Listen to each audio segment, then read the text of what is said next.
성부와 성자와 성령의 이름으로 아멘. 하늘에 계신 우리 아버지, 아버지의 이름이 거룩히 빛나시며 아버지의 나라가 오시며 아버지의 뜻이 하늘에서와 같이 땅에서도 이루어지소서.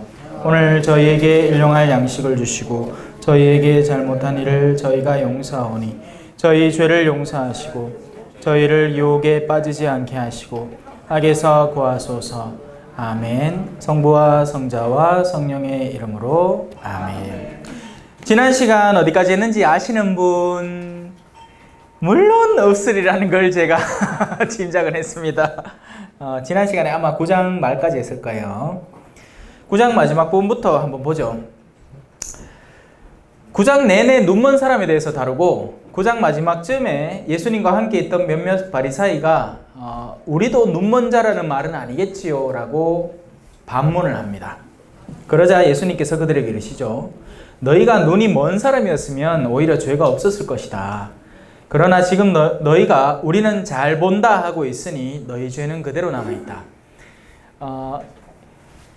물론 지금 말하는 눈이라는 입장에 대해서 서로 상반된 관념을 가지고 있는 겁니다. 그들이 말하는 눈먼 사람이라는 건 실제 눈먼 사람을 말하고 또 거기에서 그치는 게 아니죠. 그들은 눈먼 사람이면 죄인이라는 기본적인 관념을 소유하고 있는 사람입니다. 오늘날 우리도 어떤 사람의 사회적인 신분을 바라보는 관점이 그래요. 우리는 예를 들어서 누추한 옷을 입은 사람 하면 좀 꺼려지고 배척하고 싶어지고 멀리 두고 싶은, 그러니까 그 관념 안에는 뭐가 들었죠? 경제관념이 든 거죠. 돈 많으면 짱, 돈 없으면 에, 이런 관념이 든 겁니다. 그런 비슷한 지금의 현대의 관념이 이때는 병자? 그러면 야들은 희망이 없는 거예요. 오늘날에는 병이 들어도 돈만 있으면 어떻게 살아갑니다. 근데 그때는 병이 든다는 건 곧 가난하다는 것이고, 가난하다는 것은 곧 못 배웠다는 말이고, 기타 등등 모든 것이 일률적으로 작용을 해서 눈먼 사람은 곧 핫바리에 있는 사람이라는 등급 규정이 지어져 버리는 거예요. 자, 이제 예수님이 눈먼 자라고 하는 건 이 눈이 멀었느냐 아니냐는 전혀 중요하지 않습니다. 여러분의 내면에 어떤 것이 들어있느냐 하는 것이 중요한 것이죠. 영혼의 눈을 떴느냐 아니냐가 중요한 것이지, 이 눈을 떴느냐 말았느냐, 그 눈을 뜸과 까무름으로 인해서 돈이 많으냐 적으냐, 신분이 높으냐 낮으냐 하는 건 예수님께는 전혀 상관이 없는 겁니다. 그러니 이 둘의 대화가 전혀 매치가 안 되는 거예요. 이들은 땅의 이야기를 얘기하고, 이들은 우리도 미천한 사람이란 얘기입니까? 라는 이야기를 하는 거고, 이분은 너희는 그런 걸 따짐 그 자체로 미천하다라는 이야기를 하는 거고, 그리고 저는 지금 열심히 설명을 하는데 과연 지금 여러분이 제 설명을 알아듣고 있나 아닌가도 의심스럽기도 하고 몇 분은 지금 듣고 계세요. 근데 대부분은 지금 입에 든 빵이 지금 어물어물 막 정신을 홀쭉 빼놓고 있다 지금. 자, 여러분은 배부르십니까? 했을 때 여러분은 네, 왜? 빵이 들어가고 있으니까. 하지만 제가 배부르십니까? 라고 묻는 것은 여러분의 입에 빵이 들어가느냐 마느냐하고는 전혀 상관없는 배부름의 문제를 제가 묻는 거죠. 여러분이 차라리 배가 불렀으면 다행이겠습니다. 그러면 여러분에게는 죄가 없을 겁니다. 그런데 여러분이 배부르다 하니 빵은 입에 들어가고 있고 정녕 영혼은 배고픈 그 상황에서 책임을 져야 됩니다 라는 얘기를 하는 거하고 비슷한 얘기가 오가는 겁니다. 그래도 못 알아들으시나? 자, 넘어갑시다. 그 부분 넘어가죠. 목자의 비유로 들어가 봅시다. 내가 진실로 농담이에요. 빵 드셔도 돼요. 맛있게 드세요. 네. 빵을 맛있게 하나님께 감사하면서 먹는 건 우리가 눈을 뜨고 있다는 증거니까요. 왜냐하면 돈 많은 사람들은요, 지금 손에 들고 있는 빵 때문에 기뻐하는 것 자체의 기쁨을 잊어버립니다. 그들은요, 막 랍스타 이런 거 있잖아. 랍스타 5만원짜리 랍스타 그런 거 해가 솔솔솔솔 쓰리가 입에 싹 사르르 녹아야 그때쯤이나 오늘은 좀 괜찮네 카지 안 카마 막 사사건건이 좋으면 물러가. 야! 이거 뭐가 이건 또 뭐가? 이렇게 하고 막 내 기분 나빠합니다. 그런 마음이 교만한 자들, 바로 눈먼 자들이죠. 적어도 제가 여기 왔을 때는 그런 건 못 느끼겠어요. 그래서 저는 여기 오는 게 좋아요. 여기 오면 좋아요. 마음 편해. 여러분하고 있고 여러분과 이렇게 진짜 복음에 대한 이야기를 나누고 그 얘기를 풀어주면 제가 참 마음이 편해요. 근데 서울에 제가 한 달 동안 갔다 왔잖아요. 표방송에 이 한 시즌 분량을 다 촬영을 했습니다. 근데 거기는 저하고는 잘 안 어울릴 것 같아요. 거기는 뭔가 제가 아닌 것 같은 그런 느낌? 예. 그것도 가면요, 방송 가면 막 화장을 막 뜻을 내준다. 예, 조명이 세니까. 그래, 여러분 화장하는 기분도 제가 다 압니다, 이제. 우리 자매님들 고생 많다. 그 치 바르고 다니려고 하면 얼마나 디노, 그죠? 예. 괜찮단다. 자, 내가 진실로 너희에게 말한다. 제가 누누이 얘기했죠. 예수님이 진실로 답을 할 때는 잘 귀담아 들을 필요가 있다고요. 양우리에 들어갈 때 문, 정문, 우리 여기에는 저기가 문이죠. 저 문 아닌 곳은 창문이나 아니면 여기 뭐 에어컨 뒤에 개구멍이나 뭐 이런 거 있을 거예요, 다. 문으로 들어와야 돼요. 사람들은 문으로 드나들어야 됩니다. 그래야지 그가 공인받았다는, 인정받았다는 이 공동체에 합당한 존재라는 것을 문을 통해서 들어오는 그 자체로 증명을 하는 거죠. 근데 옆불떼기로 삐질 들어오면 그 자체로 뭔가 캥기는 게 있다는, 뭔가 숨기고 싶다는 것을 반증해내는 겁니다. 양우리로에 들어갈 때 문으로 들어가지 않고 다른 데로 넘어 들어가는 자는 도둑이며 강도다. 자, 여기서 문이라는 건 과연 어떤 것을 의미할까요? 1차적으로는 교회라는 문을 이야기할 겁니다. 그리고 틀리지 않아요, 거의. 교회는 일종의 문입니다. 그래서 그 문을 통해서 들어오는 이들은 비교적 안심할 수 있어요. 그리고 그 교회가 이것만큼은 하지 말라라는 건 안 하면 돼. 헌데 쭉 잡고 엉뚱한 피눈물 흘리는 상 쫓아다니고 이렇게 싸면서 하지 말라는 걸 골라 하는 이들, 바로 쪽문으로 들어오는 자들입니다. 조심할 필요가 있겠죠. 자, 여기에서 두 번째 문의 개념으로 들어가 볼 수 있습니다. 두 번째 문의 개념은 예수 그리스도 자체가 문이죠. 그분이 계신 곳이 문입니다. 제가 아까 미사 때 얘기를 했잖아요. 이 배가, 교회라는 배가 예수님이 안 계실 때는 사정없이 풍랑에 시달립니다. 맞아요. 근데 예수님이 계시면 일순간 주변이 고요해집니다. 예수님이 문이기 때문이에요. 그래서 교회는 예수님과 함께 있어야지 비로소 제대로 된 문의 역할을 수행해냅니다. 그리고 그분이 떠날 때 그 문은 위태한 문이 되는 것이고 그 문 자체가 예수님이 떠난 문이 되기 때문에 쪽문이 되는 거죠. 하지만요, 여러분 여기서 쉽게 생각할 게 아니에요, 이게. 그러면 지금 교회는 예수님이 떠나는 겁니다. 지금 교회는 완전히 막 엉망인 것 같아 보인다. 착각하지 마세요. 내가 베드로라는 반석 위에 교회를 세울 터인즉 저승의 세력도 그것을 무너뜨리지 못할 것이다 라고 했으니 그 말은 유효하고 여전히 유효합니다, 여러분. 여러분, 교회라는 걸 이런 걸로 착각하지 마세요. 처음에 예수님이 교회를 하나 딱 세웠어. 좋네. 처음에는 막 신자들이 막 피를 쏟아가면서 신앙을 증거하고 막 사자한테 물려 뜯겨가면서도 막 예수 그리스도를 믿으시오 하고 왜 주가 머리가 잘리갖고 3번 똥똥똥 튀면서도 바오로 사도는 끝까지 신앙을 증거했고 베드로 사도는 거꾸로 끄 매달리가 내가 왜 주님같이 죽을 수 있겠습니까? 거꾸로 박아줘 있어요. 거꾸로 박히갖고 피를 거꾸로 쫙쫙 쏟아내면서 가셨어. 세례자 요한 말고는 다 그래 가십니다. 자, 그렇게 훌륭하게 세워진 교회가 성장을 합니다. 그리고 로마 교회의 국교화가 되고 여러 가지 것들이 섞여 들어오고 이단 사상이 섞여 들어오고 또 여러 가지 교황들의 오류들, 그러니까 교황좌는 무류성을 지니지만 교황의 인간적인 오류들과 여러 가지 탐욕들이 난무를 했고 교회 구성원들 안에서도 그게 빚어지게 됐어요. 거기에서부터 이런 움직임이 나타났습니다. 야, 썩었다. 나 이제 이거 안 할래. 새로 가자. 한 게 프로테스탄트입니다. 간단하죠? 이해 쉽죠? 이거 썩었다는 거예요. 이거 썩어 문드러졌으니까 우리 옆불떼기 새로 나무 하나 새로 하자. 그러고 이 밑동 원래 밑동에 우리가 접붙이기 하자. 고래 놔두고 이거는 썩었으니까 이거는 엘벨벨벨. 헌데 문제는 뭐였느냐?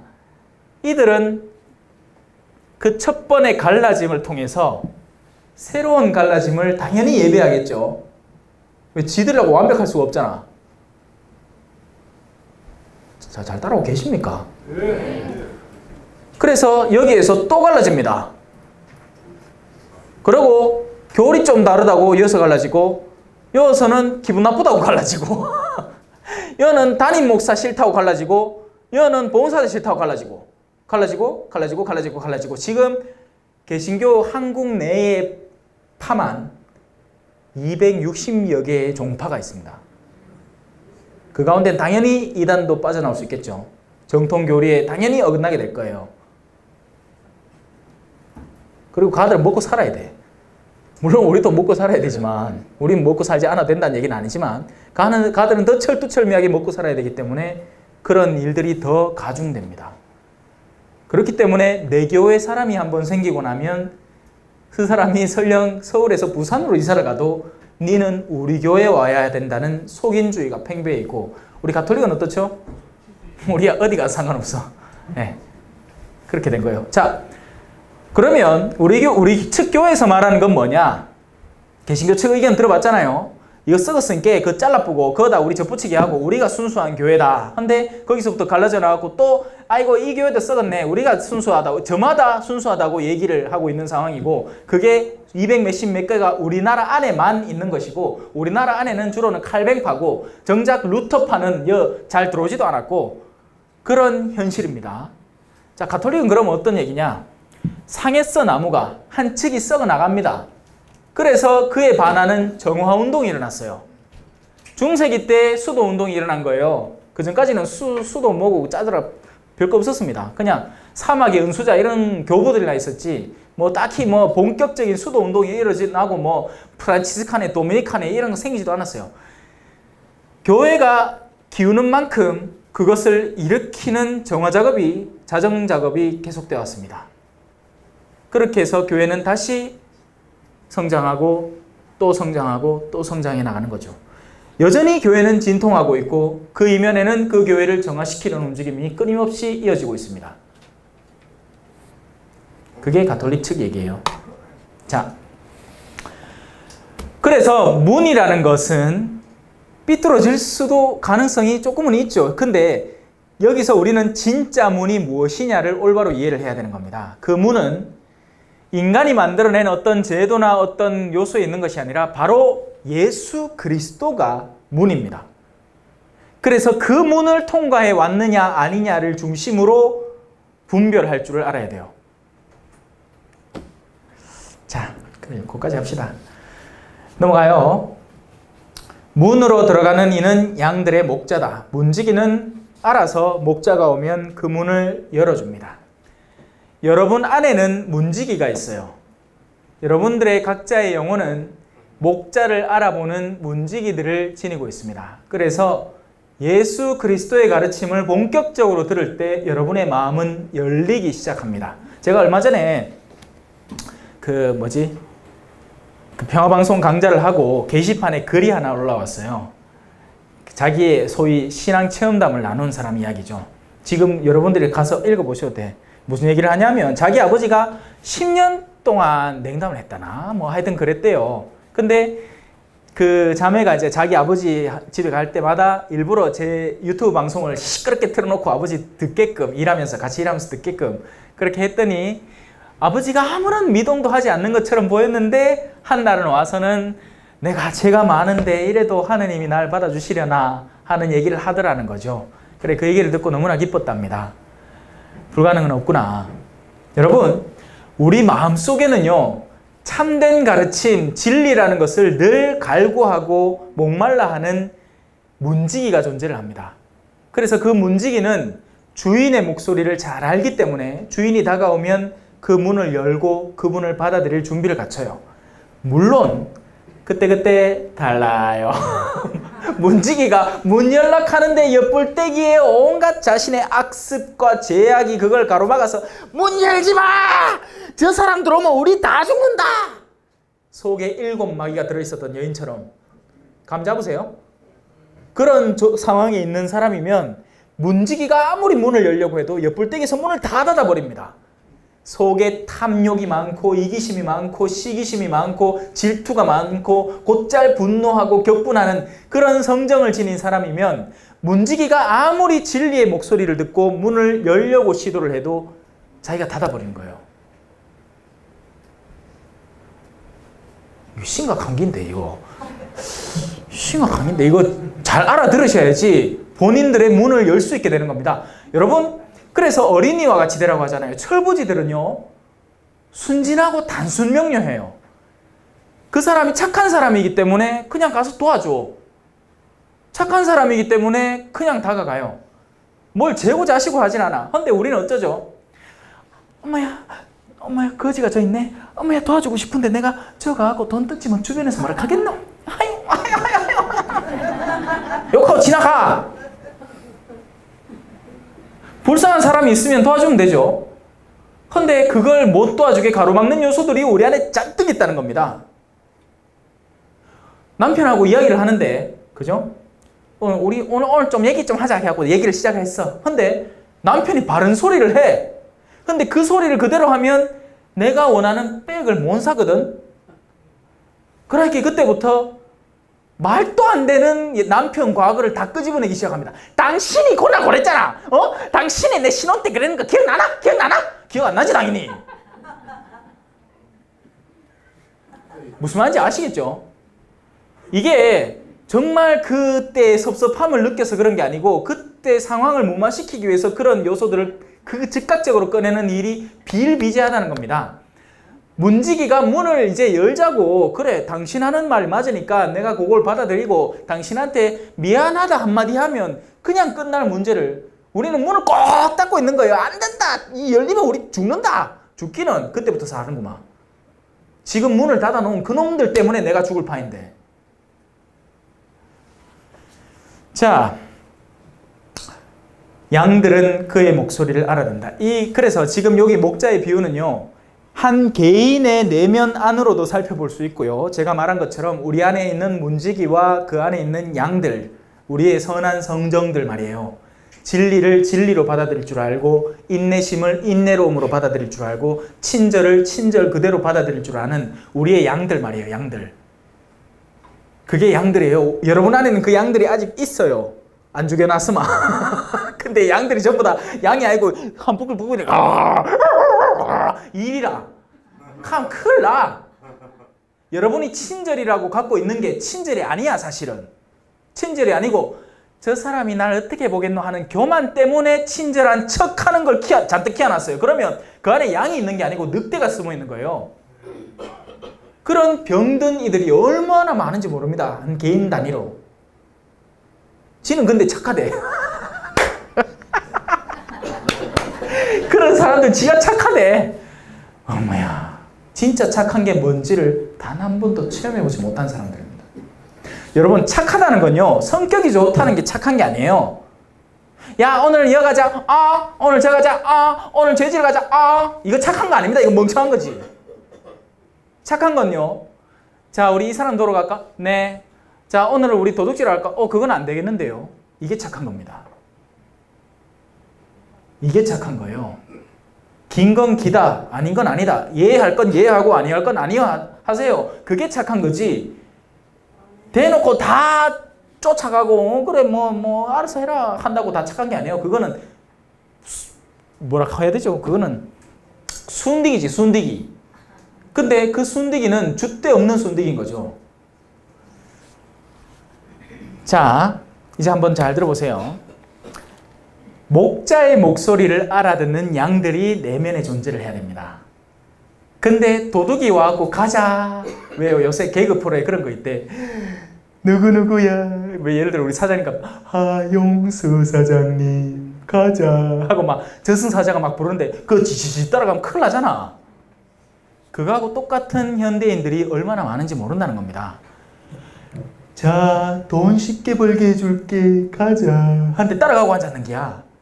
그 목소리는 따라가면 안 되는데 재화라는 건요, 우리의 정당한 땀의 노동의 결과로서 합당하게 가질 수 있는 것이고, 아니면 누군가의 진정한 선의에서 나오는 건 수용할 수 있습니다. 하지만요, 공짜로 돈 벌겠다는 내 안에 내면의 마음이 있어서 그걸 노리고 뭔가 재물을 얻으려고 노력하다 보면 큰일 나요. 진짜 큰일 나요, 그거는. 왜냐하면 세상에 공짜는 하나도 없거든요. 세상에 공짜는 없어요. 맞아요. 그 겪어본 사람 안다 카있겠네. 넙죽넙죽 묻다가 막 뒤가 시기 닌다 카있겠네 막. 옷에 뭐 불닭 볶으면 그런 거 막 뒤가 뜨겁잖아. 그날 먹을 때나 맛있지 막 뒤가 화장실에 막 난리 난다. 똥구멍 불난다 카있겠네. 잘 모아야 돼. 골라 잘 모아야 돼. 예. 자, 문지기는 목자에게 문을 열어주고 양들은 그의 목소리를 알아듣습니다. 그리고 목자는 자기 양들의 이름을 하나하나 불러 밖으로 데리고 나가죠. 그리고 목자가 모르는 목소리, 아니 목자가 모르는 이름은 부르겠습니까? 안 부르겠습니까? 안 부르겠죠? 남겨지는 거예요. 자, 한 인간의 문을 열었다고 칩시다. 그리고 목자는 이런 요소들을 부릅니다. 자, 믿음아 나오너라 하면 믿음이 나올 거예요. 네, 여기 있습니다. 우리 서품식 때 마지노 요소 네, 여기 있습니다 하는 건 맨키로. 희망아 나오너라, 사랑아 나오너라, 인내야 나오너라, 절제야 나오너라. 그 모든 양들을 불러냅니다. 그 양들이 불려 나올 때 여러분의 영혼이 같이 딸려 나올 줄 알아야 돼요. 그런 양들의 모습처럼 되어 있는 여러분의 영혼이 같이 그 목소리를 알아듣고 따라 나올 줄 알아야 됩니다. 그리고 예수님은 그 밖의 것들은 부르지 않아요. 너 탐욕아 쉬라. 아이고 그래 돈 벌려고 노력했다. 알겠다. 니는 고마 그거 이끌어.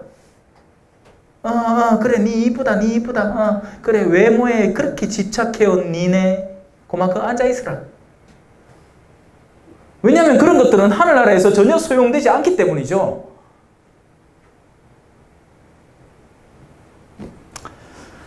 자, 이렇게 자기 양들을 모두 밖으로 이끌어낸 다음 그는 앞장서 가고 양들은 그를 따릅니다. 그가 어디로 갈 것 같습니까? 그 목자는 여기로 갑니다.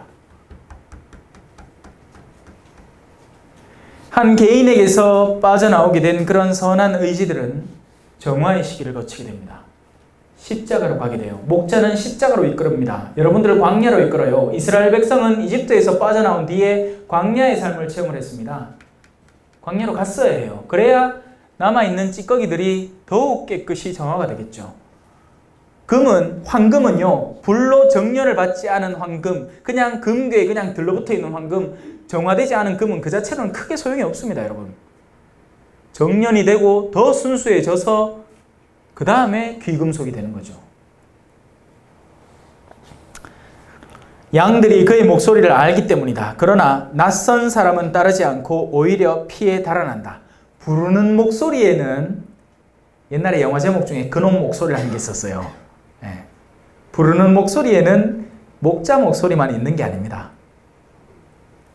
데레사야, 오늘부터 네가 성당을 가는데 그 성당에 네가 정말 하느님을 보러 가는다 하면 네가 안 올 게 분명한게 거 가마 변호사 마누라도 있고 판사 마누라도 있어갖고 네가 거 가갖고 레지오 활동 잘하고 그런 사람들하고 잘 사귀노마 나중에 네가 다단계 할 때 도움이 될 기다. 이런 목소리는 조심해야 됩니다. 근데 우리는 우리 스스로 그런 목소리를 만들어내기도 해요. 때로는. 어떻게? 사람들을 성당 가자 하는데 성당의 본연적인 모습으로 그를 이끌어들이는 게 아니고 야야 성당 가면 그런 거 좋다. 어이? 그런 거 좋아해. 그래서 그런 거 좋아왔어. 그런 세속적인 요소들이 좋아왔어요. 그럼 2배로 실망을 하게 됩니다. 나중에는. 왜 그런 말 성경에 적혀 있잖아요. 새로 들어오는 입교자를 찾아서 온 천지를 찾아 헤매다가 하나를 찾아낸 뒤에 자기보다 더한 세속의 자녀로 만들어버린다. 기억나십니까? 선교한다고 해갖고 새로 막 곱상한 사람, 말 잘 듣는 사람 어디서 하나 주왔다. 주온 다음에 그 안에 진짜 참된 신앙의 본연적인 의미와 그 드높음을 향해서 나아가는 그런 내적 성질을 함양시켜주기는 커녕 종처럼 만들어버립니다. 막 겁적하면서 니 그런 거 하면 하나님한테 벌 받는데. 하나님이 되게 쪼잔한 사람으로 변해버렸습니다. 그의 가르침 속에서는요.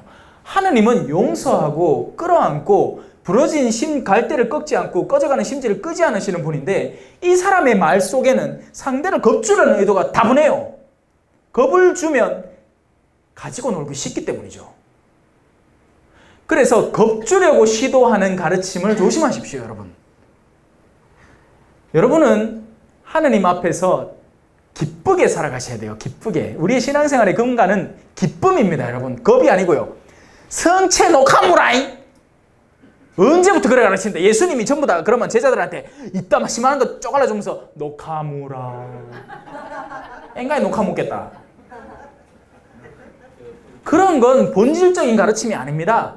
성체를 공경하세요는 아름다운 가르침 맞죠? 근데 공경이 지나치게 과하면 엉뚱한 인간적인 가르침이 덧붙여지게 돼요.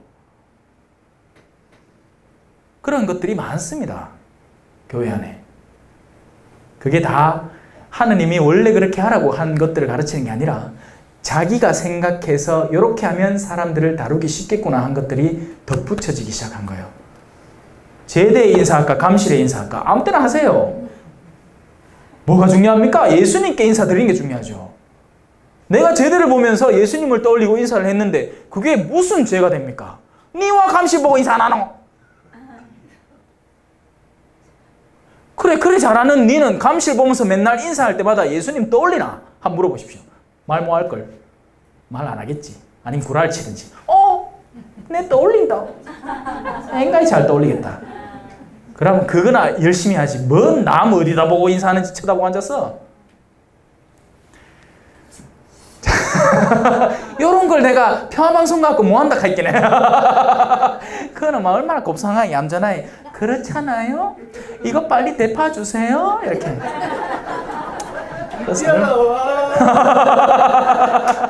두드러기나? 자. 그래서 한 인간의 개인의 내면 안에도 양들이 있고 그 양들을 부르는 하느님의 목소리, 그리스도의 목소리, 말씀이 있습니다. 그래서 우리는 말씀에 깨어 있어야 되고 우리의 문지기는 곧 우리의 지성, 이성, 우리의 영혼의 의지를 말하죠. 그 의지는 늘 깨어 있어야 되는 거예요. 주님이 부르실 때 거기에 예 하고 응답할 수 있도록요. 엉뚱한 목소리가 들려올 겁니다. 우리를 속이는 목소리, 우리를 유혹에 빠지게 만들고 우리를 좌절하게 만들거나 혹은 교만하게 만드는 목소리가 들려올 때는 아니요 할 줄 알아야 됩니다. 우리를 진정한 참된 자유로 이끄는 목소리에 예 하고 응답해서 그 손을 잡고 그분을 따라가십시오. 그러면 그분은 반드시 우리가 지상에 살아있는 동안은 여러분의 지상에서 하느님께 대답을 한 동안은 그분은 우리를 이리로 이끌어갈 겁니다. 지금 네 남편 꼴 보기 싫지? 고내가 놔뒀대. 이렇게 말씀하시는 거죠. 나는 지금까지 아이고 우리 남편 좀 왜 좀 없애주이소. 나 저놈의 인간만 없으면 내 당신 백날이라도 따르겠다. 아니 네가 내 딸을 하고 가를 네 옆에 놔뒀는데 말해. 아멘. 그 반대도 마찬가지예요. 반대도. 제가 늘 아내를 위주로 설명하는 건 제가 아주하는 사목 대상이 거의 다 자매님들이고 이렇게 형제님이 많은 공동체가 없어요. 거의. 자, 개인 차원에서 그런 걸 살펴봤죠. 공동체 차원도 마찬가지입니다. 공동체 안에는 양과 더불어서 가라지들, 밀과 가라지들, 양과 양의 탈을 쓴 늑대들이 있습니다. 하지만 이 공동체 차원에서의 문제는 뭐냐? 언제 가라지가 양이 밀이 될지, 또 반대로 언제 밀이 가라지가 될지 아무도 모른다는 거예요. 여러분 서품 받고 끌레 셔츠 딱 입고 곱상하게 막 선물도 바치고 있으면 다 밀이가 아닌 거 여러분 알죠? 알잖아. 아니 그러면 막말로 내가 좀 잘못을 해갖고 세상 법정에 판결을 받아가 어디 좀 갔다가 이래 왔어. 인상도 좀 흠해. 내 맨키로. 그러면 다 가라지가? 아니잖아. 그 가운데 밀이 얼마나 많은데요. 그 누구도 참된 길이 어딘지를 소개해주지 않아서 가라지의 환경 안에서 커오다 보니 가라지처럼 커온 것 뿐이지만 그 가장 깊은 내면엔 뜨거움이 있었고 언제라도 부르심이 다가왔을 때는 네 하고 응답할 수 있는 준비가 되어 있던 참된 미리 그 안에 숨겨져 있었던 겁니다. 그래서 예수님은 소외되고 가난하고 부족한 이들에게 더 가까이 다가선 거예요. 왜냐하면 그들은 목말라 했고 찾았기 때문이죠. 오히려 반대로 있다는 이들, 바리사이들, 율법학자들, 대사제들 이들이 예수님을 탄압했잖아요. 그래서 공동체 안에서도 목자는 양들을 불러냅니다. 근데 이 부르심은요, 물론 그 상징적인 표현으로 본당 안에서 일어나요. 본당에서 주임 신부님이 장상으로서 당신의 사목자들을 부를 때 1차적으로 일어납니다. 하지만 그건 표징적인 것이고 상징적인 사건이에요. 본격적으로는 언제 일어날까요? 주님의 재림 때 일어납니다. 그리고 그때 우리는 양이 돼 있어야지. 그때 우리 속에 늑대가 들어있으면 주님은 우리를 부르기는커녕 몽디를 들고 저 안 가라! 이렇게 되는 겁니다. 여러분 속에 있는 선함을 이끌어내세요. 여러분 그릇된 습관에 빠져 있을 수 있습니다. 하지만 잘 들으세요. 지금부터 중요한 얘기입니다. 제가 지난번에도 설명을 했습니다. 내가 시작점이 여기였어요. 나는 태중교우고 내 부모님은 크리스천이고 내가 자라온 환경은 한국이고 나는 정말 아름다운 환경에서 잘 자라왔는데 내가 그래서 수도원에도 들어갔고 그래서 수도원 중에서 조금 열심히 공부를 하고 그래도 수도복을 입고 죽었어. 야, 많이 올라왔다, 그죠? 이거 웬만한 사람 못 올라온대잖아. 딴 사람들은 수녀님 막 아이고 수녀님 하면서 막 위로 막 드높이고 오는데 그 나름 열심히 노력한 수녀님이에요. 수녀복 입고 죽었으니까 잘 된 거지. 자, 이제 다른 케이스를 봅시다. 한국이 아니야. 볼리비아야. 남미 중에서도 제일 가난한 동네래. 아무것도 없어. 배우지도 못했어. 헌데 자, 여긴 수녀님이 간 곳이에요. 시작은 여기였어. 근데 이 사람은 그래도 딴 주변 환경에 비해서는 부모님도 막 가출하고 아빠 가출하고 엄마 내 싸지를 놔놓고 어디 돈 벌러 간다 해놓고 딴 남자 눈 맞아고 도망가보고 나 친척 집 밑에서 막 오만 산구박 당하면서 컸어.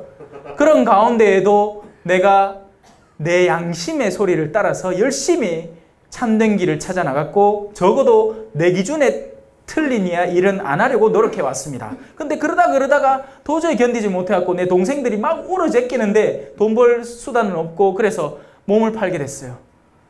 창녀의 길을 선택을 한 거죠. 그래 무너졌어. 헌데 그렇게 살다가 나이 한 40대니까 이제 막 미모도 사라지고 젊음도 사라지니까 아무나 쳐다보지도 안 하지. 이게 우야등동 또 먹고는 살아야 되겠지. 그래 딴 일을 막 시작을 하고 막 식당 일 시작하고 생 날릴 시작하고 의외에 살아왔다. 그러다가 가로늦게 신앙을 만난 거예요. 그러고는 겨우 이 사람은 시작하자마자 세례받고 시작한 그 길을 이 사람은 이제 올라와갖고 이제 세례 하나 딱 받았어. 그러고 죽어보세요. 뭐 세례 받기 전에 죽었다고 치자. 세례도 주지 말자. 아예. 하느님이 뭘 보실 것 같습니까? 아이고 니는 세례도 받고 니는 뭐도 하고 교회적 환경에서 잘 살아오고 주임에서 꼬박꼬박 나가고 니는 수도복도 입고 니는 수도복 입고 죽기도 했네. 아이고 잘했다. 니 죽을 때 사람들 막 얼마나 찾아와갖고 화환 올리고 막 대박 났대. 아이고 니 참 잘 산 사람이겠다. 갈까요? 아니면 고생했다 내 어린 양아. 여러분 이 사람도 열심히 한 거예요. 적어도 내려가진 않았잖아. 적어도 안 내려갔잖아요. 그럼 됐어. 뭐 한 달란트로 적어도 2달란트 벌었으니까 됐습니다. 그런데 이 사람은 0.1달란트에서 1달란트를 벌어낸 거죠. 하나님의 눈에는 이 높이가 더 아름답게 여겨집니다. 이 기존에 떠있던 높이에서 조금 더 올라간 게 그것도 대단한 것만, 그것도 잘했어. 그것도 칭찬을 하겠지만 이 사람이 더 큰 칭찬을 받을 겁니다. 이걸 잘 이해하셔야 돼요, 여러분은. 여러분에게 중요한 이야기니까요. 자, 그러나 낯선 사람은 따르지 않고 오히려 피해 달아난다. 낯선 사람의 목소리를 알지 못하기 때문이다. 예수님께서 그들에게 이 비유를 말씀하십니다. 왜냐하면 그들에게는 비유만 전해져야 되기 때문이죠.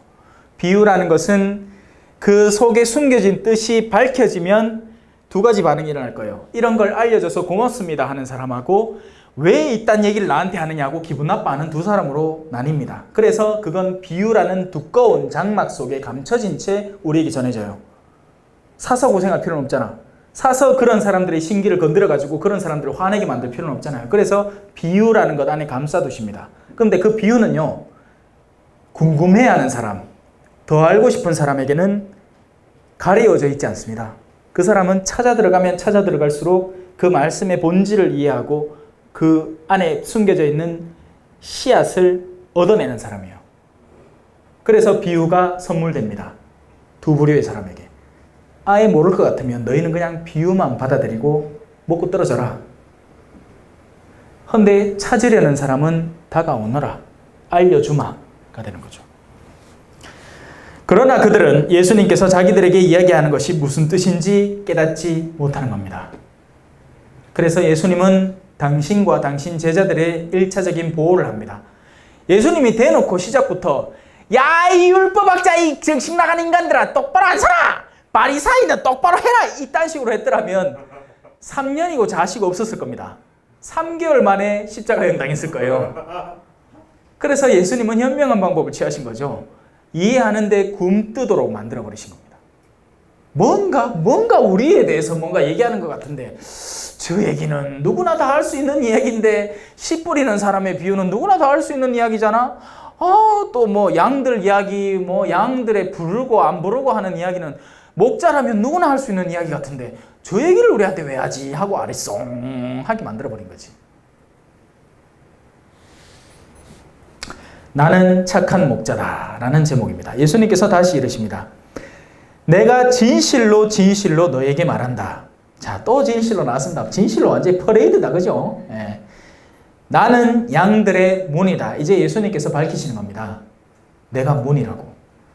나를 통해서만이 너희가 찾는 곳으로 가닿을 수 있다고. 내가 길이라고, 내가 진리라고, 내가 생명이라고. 하지만 사람들은 여전히 그걸 수수께끼로 삼을 겁니다. 나보다 먼저 온 자들은 모두 도둑이며 강도다. 그래서 양들은 그들의 말을 듣지 않았다. 참된 진리가 다가오기 전에 우리를 꼬셔대는 목소리들이 있을 겁니다. 뭐 이런 종류의 목소리들이죠. 오늘날 같은 경우에는 하느님은 에너지입니다. 하느님은 순수 에너지라서 우리가 돌을 열심히 닦으면 그 에너지 상태에 돌입할 수 있고 득도를 할 수 있게 됩니다. 같은 소리를 해대는 사람들.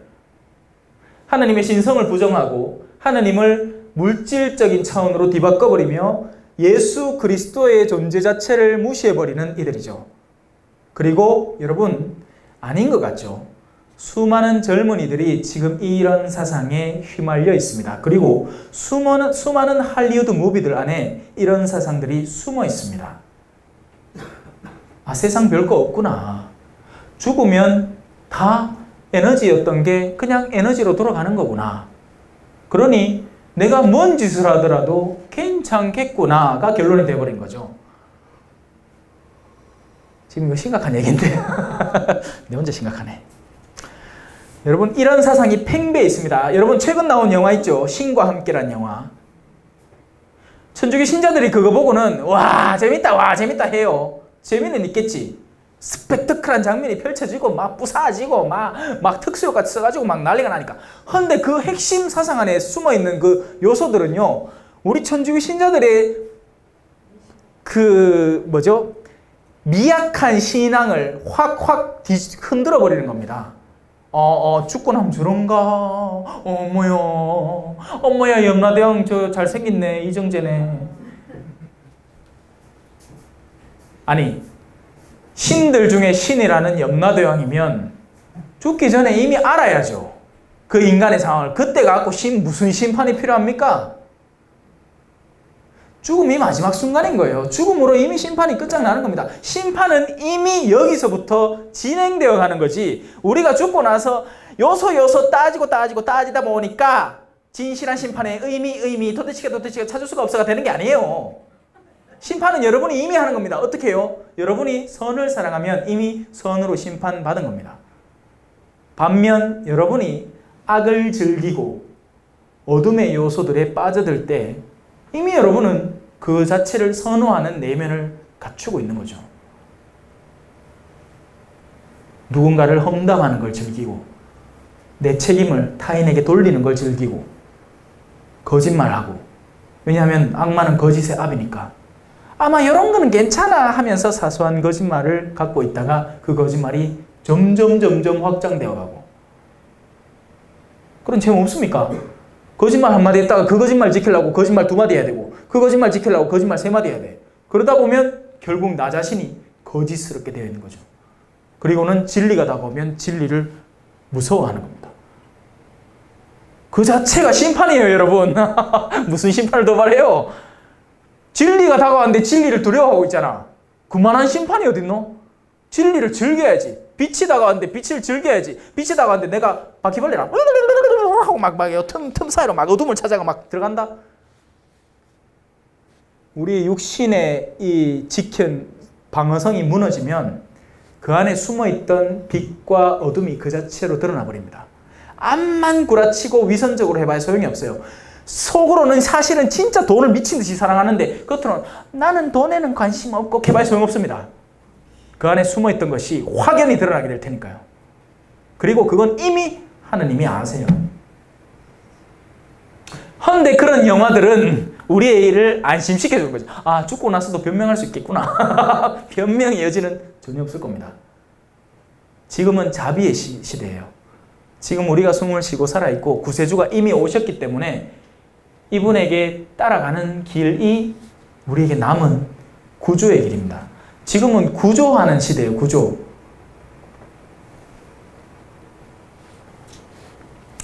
자,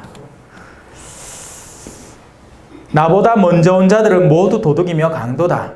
여러분들에게 예수 그리스도의 참된 본질적인 가르침이 가닿기 전에 가닿았던 가르침들은 다시 검토해 보시고 재점검해 보시고 그 중에 유익할 만한 것들은 남겨두실 수 있지만 이분의 가르침과 반대되는 가르침이 있다면 내려놓아야 됩니다.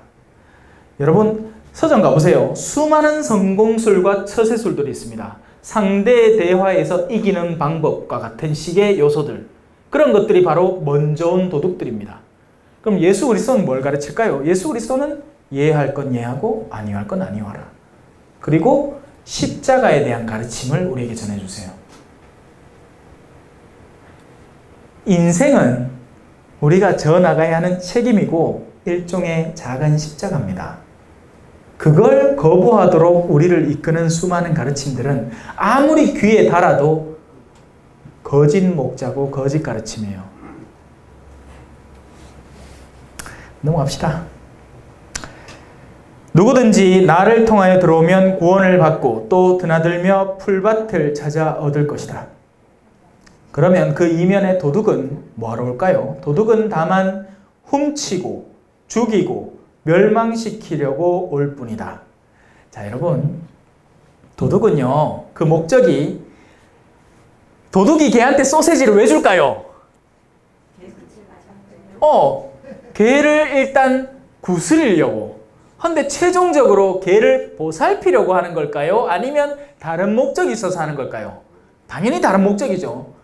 도둑의 목적은 지금 당장 걔에게 소세지를 던져서 걔의 환심을 사지만 최종적인 결과는 어떻게 될 것이냐?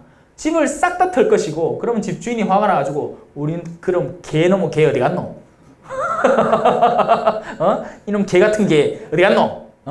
하고 개를 개 패듯이 팰 겁니다. 그죠? 그 소세지 한 덩어리 때문에 복날에 개 맞듯이 맞는 개가 되는 거예요. 그러면 안 되겠죠? 그래도 되나? 안 되잖아요. 근데 우리 앞에 던져지는 소세지 때문에 우리는 그런 종류의 개가 돼버리는 거죠. 지금 당장 듣기에 달콤하다고, 지금 내가 남편이 미워 죽겠는데 그 미운 남편하고는 요새는 졸혼이 유행이다 하는 소리를 들으면 귀가 시원한 느낌이 들어. 아이고, 이 사람은 나를 이해하네. 이해는 개뿔. 훔치고 죽이고 멸망시키러 온 사람들이라니까요. 그들은 여러분을 사랑하지 않아요. 여러분이 어떻게 되든 상관이 없습니다. 단지 지금 잠깐 여러분에게 환심을 사고 싶을 뿐인 거죠. 조심하세요. 아니면 여러분이 이런 체험이 없던가, 아니면 아직 알아보질 못했던가, 아니면 아직 마음속에서 그런 달콤한 말들을 기다리고 있던가. 진짜 조심해야 될 건데. 왜냐하면 많이 일어나거든요. 여러분 주변에 많아요. 눈을 뜨고 보면요, 한두 놈이 아니라 예. 우리를 훔치고 죽이고 멸망시키려고 시도하는 사람들이 한둘이 아니에요. 자, 내 혼자 또 흥분했다. 그러나 나는 양들이, 나는, 나 예수 그리스도는, 구세주는, 나 진리는, 하느님의 말씀인 나는 양들이 생명을 얻고 또 얻어 넘치게 하려고 옵니다. 자, 꼬마 아이가 이제 학교에 이제 들어와서 공부를 시작을 해요. 그럼 선생님이 와서 뭐 하는 게 선생님일까요? 니 하고 싶은 대로 해. 껌 씹고 싶으면 껌 씹고, 니 만화책 읽고 싶으면 저 뒷자리 갖고 조용히 읽어. 이게 선생입니까? 아니죠. 선생은 어떻게 됩니까? 교재 주고, 자, 따라해. 가, 나, 다, 똑바로 해. 자, 다시 가. 쌤 힘들어요. 힘든 줄 알아. 다시 해. 이게 선생님이에요. 왜? 그 아이가 그렇게 해서 그 힘듦을 겪어내고 이겨내야 비로소 자신에게 참된 길이 열리기 때문이죠. 그게 진짜 목자고, 그게 진짜 양들에게 생명을 주는 참된 스승이에요. 그래서 우리에게 십자가가 다가오는 건데, 근데 우린 그 십자가 싫대. 그 십자가만 벗어낼 수 있으면 딴 가르치면 뭐든지 받겠대. 그러다 보니 뭐가 나옵니까? 피를 철철 흘리는 상을 들고 뛰어와갖고 엎드리게 하면 네 원하는 거 다 이리 들어주지. 응, 들어주겠지. 왜? 소세지는 던져줘야 되니까. 근데 그 다음 어떡할까? 잡아먹는 거예요. 혼인생활을 파괴하는 그 어떤 가르침도, 가족 간의 관계를 무너뜨리는 그 어떤 가르침도, 하느님의 참된 가르침에 다가오는 것을 가로막는 그 어떤 가르침도, 세속적인 야욕을 불러일으키는 그 어떤 헛된 가르침도 여러분은 NO, 아니요 라고 할 줄 알아야 됩니다. 근데 안 해. 아무도 그런 방어선이 구축되어 있지가 않아요. 그냥 그런가 하고 앉았습니다. 그런가 맞는 것 같은데, 맞는 것 같지 당연히. 그 사람 얼마나 영리한데, 악마가 얼마나, 인간이 한 1000배는 영리하대요. 그러니까 계획을 얼마나 짜겠습니까? 세수, 내수 앞을 바라보고 여러분이 선호할 만한 가르침을 하나씩 둘씩 이끌어드리는 겁니다. 그리고는 거기에 아주 작은, 그러니까 99는 다 좋아. 99는 다 좋은데 1만 잠깐 엇나가기만 하면 돼. 근데 99가 좋고 그 99 뒤에 오는 게 나한테 너무나 맛깔스러워. 그래서 요 1 정도야 하고 그 1의 어둠을 받아들였다가 거기서부터 그 1이 2가 되고 2가 3이 되고 2가 4가 되고 4가 8이 되고 8이 16이 되고 나중에는 불가항력이 되는 겁니다. 내가 받아들인 그 잠깐의 어둠이 내 안에서 싹을 틔워서 내 안에 썩은 버섯을 키워내버린 거죠. 제가 얘기하는 것도 다 비유예요. 원하면 알아들으라고. 시험 말고. 나는 착한 목자다. 착한 목자는 양들을 위하여 자기 목숨을 내놓는다. 여러분, 목숨이라는 것은요, 물론 이 목숨, 이것도 목숨이지만 그 밖에도 여러 가지 것들이 목숨이 됩니다. 여러분들이 목숨처럼 소중히 여기는 것도 여러분의 일종의 목숨이에요. 시간, 자존심, 또 뭐 있노? 하여튼 우리가 소중히 여길 만한 여러 요소들, 일종의 우리의 목숨이 됩니다. 목자는 그 모든 것을 양들을 위해서 소비합니다. 내놔요. 쓰라고. 그리고는 최종적으로는 목숨을 주죠. 근데 그 최종적인 목숨의 수여는요, 여러분도 십자가의 길을 따르고 싶다고 말을 하겠지만 그 십자가는 어느 순간 단숨에 십자가에 쾅쾅 못 박는 십자가가 아니라 하나씩 하나씩 앗아갑니다. 자, 네가 그동안 20세 때, 30세 때 미친 듯이 화장을 하고 얼굴을 갖고 왔다는 걸 내가 안다. 이제 내가 너의 그걸 추구하던 욕구를 받아들여도 되겠니? 그때 우리는 결정을 해야 되는 거지. 아니요. 나이 50대도 화장품이 얼마나 많고 나이 60대도 화장을 하는 시대인데 내가 지금 이걸 내려놓으면 어찌 살라고요? 안 됩니다. 하나의 비유예요. 뭐 화장을 갖고 얘기하는 게 아니고 내가 어떤 욕구에 활성화되어 있고 그 욕구만큼은 내가 못 내려놓겠다고 하느님과 버둥대면서 다투고 있는지를 살펴보라는 얘기죠. 네가 독립적인 여인이고 언제나 전혀 사회생활 안에서도 꿀리지 않고 직업생활을 해왔다는 걸 안다. 하지만 이제 너에게 자녀들이 있고 그 자녀들이 너희를 바라보면서 올바른 부모상을 형성해 나갈 터인데 그 와중에 머리가 2개 달린 가족은 가치가 없다. 그러니 네가 양보를 해서 남편이 선택하는 일에 네가 순응하는 모습을 보일 수 있겠니? 예를 들자면 하지만 자존심이 허락을 안 하는 기라. 그러고 주변에서 어떤 소리가 들린지 압니까? 아이고 어세 누가 남자 말 듣노? 어세는 여자가 집안에 물어라. 그런 얘기가 달콤하게 들려요. 여러분 태초부터 하나님은 남자와 여자를 차별하는 게 아닙니다. 여러분 착각하지 마세요. 제 역할을 하라고 주신 거예요. 제 역할을. 여러분의 가슴이 그냥 달린 게 아니에요. 여러분의 자궁이 그냥 있는 게 아닙니다.